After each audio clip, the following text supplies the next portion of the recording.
देश विदेश के साथ ही मथुरा में भी सोमवार को अंतर्राष्ट्रीय महिला दिवस धूमधाम से मनाया गया। तो आइए आपको मिलवाते हैं ब्रज की उन महिलाओं से जिन्होंने खुद अपने दम पर अपनी पहचान बनाई, जो कि समाज के लिए एक प्रेरणा है।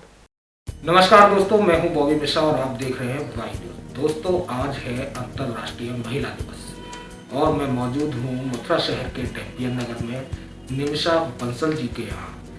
दोस्तों, मैं आपको बता दूं, निमिषा बंसल जी की वजह से हजारों बच्चे बैंकिंग एंड सैकड़ों बच्चे IAS और IPS हैं। तो हम बात करेंगे निमिषा बंसल जी से। निमिषा जी, सबसे पहले तो आपको बहुत बहुत शुभकामनाएं। आज अंतर्राष्ट्रीय महिला दिवस है, तो हम यही जानेंगे कि इतनी कम उम्र में आखिर ये मुकाम आपने कैसे हासिल किया और आपने क्या सोचा था? मुझे हमेशा से ही बचपन से ही एक टीचर बनना था, एक एजुकेटर बनना था। कोई मुझसे पूछता था कि मुझे क्या बनना है, मैं हमेशा ये आंसर देती थी कि मुझे ये बनना है, मुझे टीचर बनना है। इट वॉज माई पैशन, ये मेरा पैशन था और उसी को मैंने फॉलो किया और सक्सेस मिलती चली गई एक के बाद एक। एंड आई थिंक मैं अपने काम को अपनी पूजा समझती हूँ।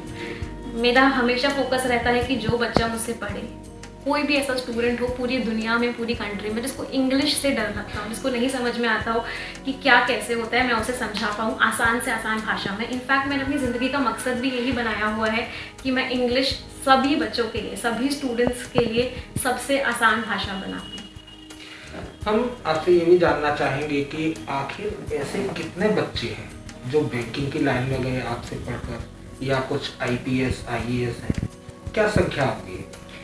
आई थिंक बैंकिंग सेक्टर में अगर मैं बात करूं तो हज़ारों लाखों बच्चे हैं जो मुझे फॉलो करते हैं, मेरी क्लासेस देखते हैं, पढ़ते हैं मुझसे।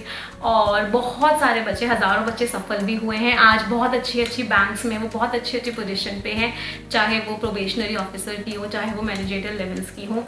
IAS और IPS की मैं बात करती हूँ तो बहुत सारे बच्चे ऐसे हैं जो अलग अलग सेक्टर्स में हैं, अलग अलग मिनिस्ट्रीज़ में हैं और आज भी मेरा उनसे कॉन्टैक्ट है, मेरी उनसे बातचीतें होती हैं। एक सवाल और है कि आपके जो स्टूडेंट लाइफ, तब आप क्या बनना चाहते थे और बन क्या गए? कुछ ऐसा हुआ है क्या?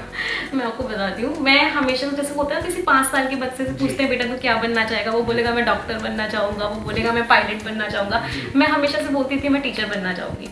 तो लोग मुझसे कहते थे टीचिंग ऐसा प्रोफेशन नहीं होता जो आप एम करो, वो तो कहीं आपका नहीं होगा, जॉब नहीं लगेगी तो आप टीचिंग करना। बट मुझे था नहीं, मैं कुछ भी करूँगी, मैं टीचिंग में ही जाऊँगी। तो बट एक होता है, एक फैमिली प्रेशर होता है कि हमारी बेटी या हमारा बेटा इंजीनियर बनेगा, डॉक्टर बनेगा। तो मैंने इंजीनियरिंग की पढ़ाई करना स्टार्ट कर दी। जब मैं 3rd ईयर में थी, इंजीनियरिंग की मैं पढ़ाई कर रही थी, तो वहाँ पे हुआ क्या था, हमें ट्रेनर्स आते थे पढ़ाने जो हमें ट्रेनिंग देते थे अलग अलग तरह के एग्जाम्स की। मैं उनसे बहुत इन्फ्लुएंस्ड होती थी कि मैं भी कैसे ट्रेनर बन सकती हूँ, मैं भी कैसे एक मोटिवेशनल स्पीकर बन सकती हूँ, मैं भी कैसे एक इन्फ्लुएंसर बन सकती हूँ, मैं भी कैसे एक एजुकेटर बन सकती हूँ। तो वहाँ पे मुझे किसी ने एक डायरेक्शन दी कि आप MBA कर लो, MBA में आपको ये सारी चीज़ें स्किल्स सिखाई जाएंगी और आप कर सकते हो। तो उसके बाद मैंने MBA किया। MBA करने के बाद मेरी जॉब लगी, एक बहुत अच्छी कंपनी में मेरी जॉब लगी। आई थिंक मैंने वहाँ 2 से ढाई महीने जॉब की, बट मुझे एक सेटिस्फैक्शन नहीं था। मुझे लग रहा था मैं क्यों भाग रही हूँ, why am I running after these things, जब मुझे पता है अंदर से कि मेरा पैशन टीचिंग है। मुझे खुशी मिलती है लोगों को सिखा के, मुझे खुशी मिलती है लोगों से बातचीत करके, मुझे खुशी मिलती है कोई भी नॉलेज उनको इम्पार्ट करके। तो मैं ये सब क्यों कर रही हूँ? उस पॉइंट ऑफ टाइम पे मैंने एक बहुत बड़ा स्टेप लिया था, अपनी एक बहुत अच्छी वेल पेइंग जॉब छोड़ी थी और टीचिंग की इंडस्ट्री में मैंने एंटर किया था। मैंने कॉलेजेस में पढ़ाया था, एक कॉलेज है यहीं मथुरा का ही कॉलेज है, BSA college of engineering and technology. वहाँ पे मैंने पढ़ाना स्टार्ट किया था।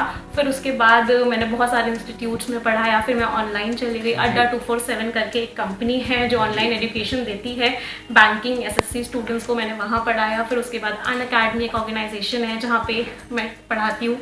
फिर मैंने अपना खुद की पढ़ाना स्टार्ट किया। I launch my own YouTube channel, Telegram and everywhere. And आज का डेट है, मेरी बहुत सारी बुक्स भी हैं and I think they are Amazon's best seller books English के लिए all over the country. Students मेरी बुक्स से पढ़ते हैं, मेरे कंटेंट को पढ़ते हैं। एंड आई थिंक अपने पैशन को फॉलो करके, अपने मन को फॉलो करके आज मैं जहाँ पहुँची हूँ वो मेरे लिए बहुत बड़ी बात है। जैसा कि कहते हैं कि सोचना और फिर उसे अमल में लाना, वो आपने करके दिखाया। क्या क्या परेशानियां सामने आई तो जरूर होंगी। डेफिनेटली कह सकते हैं परेशानियां बहुत आई, स्ट्रगल्स बहुत रहे। पहला स्ट्रगल तब आया जब जॉब छोड़ी। सबने बोला क्या ज़रूरत है, टीचिंग में कौन जाता है, कौन करता है टीचिंग, कुछ नहीं होता टीचिंग से। आप वेल प्लेस्ड हो, जॉब करो। लोगों का बहुत ज़्यादा कह सकते हैं नेगेटिव ओपिनियन था, बट कुछ लोग थे, मेरे पेरेंट्स थे जिन्होंने हमेशा सपोर्ट किया मुझे। मेरा भाई था जिसने मुझे हमेशा सपोर्ट किया। उसके बाद अगली प्रॉब्लम आई थी आफ्टर मैरिज। जनरली ये एक परसेप्शन है, एक माइंडसेट है जनरली यहाँ के लोगों का कि शादी के बाद चौका चूल्हा करना। हाँ, शादी के बाद चौका चूल्हा करना, अपना घर संभालो, अपना पति संभालो, सारी चीज़ें करो। तो थी प्रॉब्लम्स, बहुत सारी प्रॉब्लम्स थी, बट मेरी जो इन लॉज वाली साइड की फैमिली थी, मेरे हस्बैंड थे, बहुत सपोर्टिंग थे। डेफिनेटली आज मैं जहाँ पर भी हूँ, जिस भी मुकाम, जो भी मुकाम मैंने हासिल किया है वो अपनी फैमिली की वजह से किया है। और इसी पे मैं एक बात बोलना चाहूँगी, जितने भी लोग हैं जो यहाँ पे सुन रहे हैं, मुझे देख रहे हैं, आपके घर में अगर कोई भी लड़की है, आपकी बेटी है, आपकी बहू है, कोई भी लड़की है, आप उसको आज़ादी दें, आप उसको फ्रीडम दें, आप उसको बंधनों में बांध के नहीं रखें। वो बहुत कुछ कर सकती है, वो सक्षम है, वो बिल्कुल भी वीक नहीं है। She is very strong, she just requires your support. उसे सिर्फ और सिर्फ आपके सपोर्ट की ज़रूरत है, and do support her in every possible way. कितना फॉलोअर्स हो गया आपके? यूट्यूब पे मेरे 1.75 लाख फॉलोअर्स हैं। फेसबुक पे 1.65 समथिंग लाख फॉलोअर्स हैं। टेलीग्राम पे अराउंड 1 लाख फॉलोअर्स हैं। ये मुकाम हासिल करके कैसा महसूस करती हैं, क्या फील करती हैं? एक्चुअली कभी सोचा नहीं था कि यहाँ तक पहुँच पाऊँगी। सिर्फ एक चीज़ थी मन में कि पढ़ाना है, पढ़ाना है, पढ़ाना है। पढ़ाने को लेके पागलपन था, वही पागलपन आगे बढ़ता गया और यहाँ पहुँच गई हूँ। लेकिन अभी भी वही पागलपन है कि बस पढ़ाना है और कुछ मतलब नहीं करना। आपके पागलपन की वजह से, पढ़ाने के, अगर ये कहें तो पढ़ाने के पागलपन की वजह से आप देश ही नहीं दुनिया में भी जानी जाती हैं।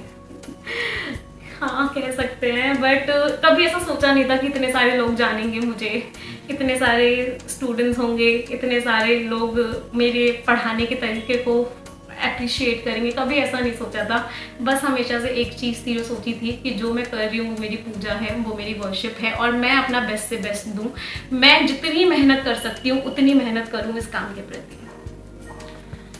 तो दोस्तों, जैसा कि अभी आपने देखा कि निमिषा बंसल जी ने बताया कि उन्होंने यह मुकाम आखिर किन किन परेशानियों में आकर के, किन किन परेशानियों को फेस करके इस मुकाम पर पहुंची हैं कि आज उन्हें देश के ही नहीं दुनिया के लोग जानते हैं। वह एक अच्छी इंग्लिश की लेखिका भी हैं, राइटर भी हैं, जिनकी 2 बुक ऑनलाइन मार्केट में हैं, जो कि हज़ारों की संख्या में कहें तो खरीदी जाती है। वहीं निमिषा जी हज़ारों लाखों बच्चों को ऑनलाइन इंग्लिश पढ़ाती हैं, जिनकी वजह से आज वह इस मुकाम पर है कि इसे देश ही नहीं, मथुरा ही नहीं, बल्कि दुनिया भर के लोग जानते हैं। इसी के साथ नमस्कार, मैं बॉबी मिश्रा।